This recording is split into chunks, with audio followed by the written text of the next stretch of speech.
7, Acatis Philippinensis. Ako po si Revenue Artores from grade 7, Acatis Philippinensis. Ngayon po, magpapakita po kami ng isang experiment. Pero bago po muna yun, magtatanong po muna ako. Nakakita na po ba kayo ng ulap? Yes. Paano po ito ginagawa? Ngayon, susubukan po natin gumawa ng ulap. Paano nga po talaga ito ginagawa? Pero bago po ang lahat, ngayon po, babaginin ko po ang mga materials na nagagamitin po natin sa ating experiment. Unang-una po sa lahat ay ang ethyl alcohol. Pangalawa, meron po tayo tinatawag na tile inflator. At panghuli, meron po tayong galon o bote na ang takip po niya ay meron po nakalagay na pito. Ngayon po, sisimulan na po natin ang ating experiment.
Bago dyan, dahil kami dito.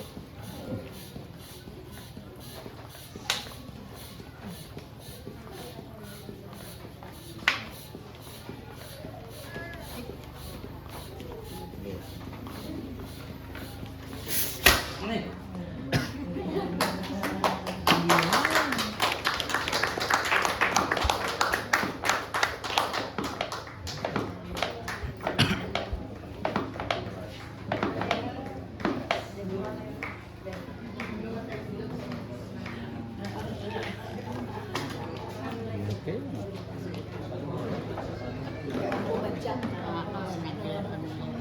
Ngayon po, ano po ang tawag sa aming ginawa? Ang tawag po sa aming ginawa ay cloud battle experiment. Kung maisipin po rin ako kung paano po ito nangyari, o nalagyan ko ng kaunting alcohol ang loob ng bote, pinalog-alog tapos binambahan ng maraming beses para tumaas ang pressure sa loob ng bote at para gumalaw at lumabas ang singaw ng alcohol. Pag binitawan ang takap ng alcohol, pinalamalapit ang singaw. Kaya nagiging maliliit na singaw ang tubig o ulap o ang singaw na parang ulap sa loob ng bote. Ang nangyayari dito ay katulad sa totoong ulap sa langit.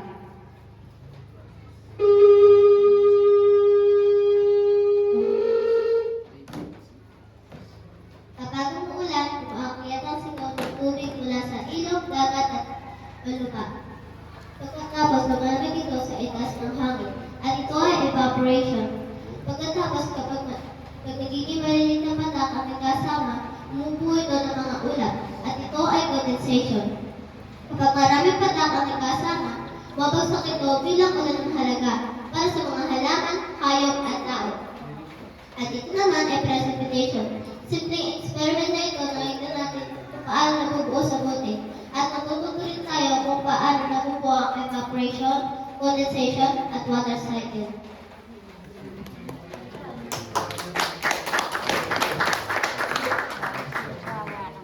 Muli, ito po ang aming cloud battle experiment. Maraming salamat po.